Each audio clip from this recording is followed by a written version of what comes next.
rekaman suara diduga Lisa Mariana dan Ridwan Kamil, ini yang dibahas. Selebgram Lisa Mariana buka suara mengenai viral rekaman suara yang mirip dengan dirinya.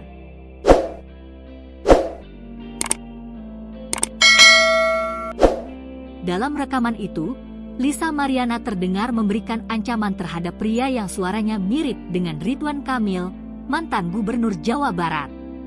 Terdengar Lisa Mariana minta uang tutup mulut 2,5 miliar rupiah jika ingin masalah isu perselingkuhan itu selesai. Rekaman juga memperdengarkan Ridwan Kamil mengatakan jika anak yang diklaim Lisa Mariana bukan anaknya.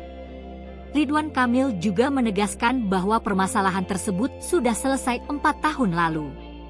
Tapi itu kan bukan anak saya.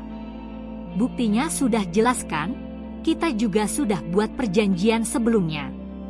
Sudah ada hitam di atas putih. Semuanya sudah dibereskan dari dulu, ucap suara yang mirip dengan Ridwan Kamil.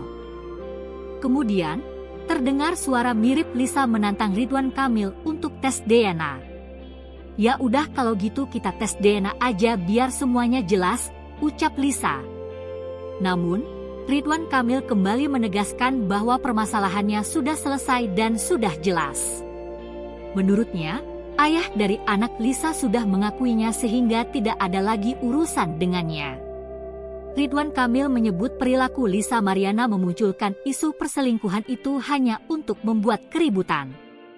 Buktinya sudah jelas, kamu cuma mau bikin ribut, ini bukan soal takut atau nggak takut, tes DNA, tapi situasinya lagi panas di semua mata lagi lihat ke saya jadi kita tenangin dulu biar semuanya reda, nanti kalau waktunya tepat kita ketemu dan selesaikan baik-baik, papar Ridwan Kamil.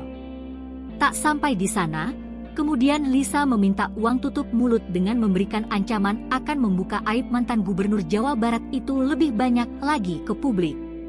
Pada awal percakapan Lisa Mariana terdengar meminta uang 2,5 miliar rupiah. Pokoknya gini Kang, kalau duitnya gak masuk minggu ini, ya maaf aja aku bakal spill satu-satu buktinya tiap hari, ucap Lisa Mariana. Sontak hal itu membuat Ridwan Kamil terdengar geram. Dengan intonasi meninggi, Ridwan Kamil menyebut perbuatan Lisa tersebut sudah dianggap sebagai pemerasan. Ini pemerasan namanya, kamu main ancam main tekan, ini gak bener ini, tutupnya. Namun, Lisa Mariana pun geram dan menyebut masa bodoh. Ih masa bodoh lah, ucap Lisa di akhir video.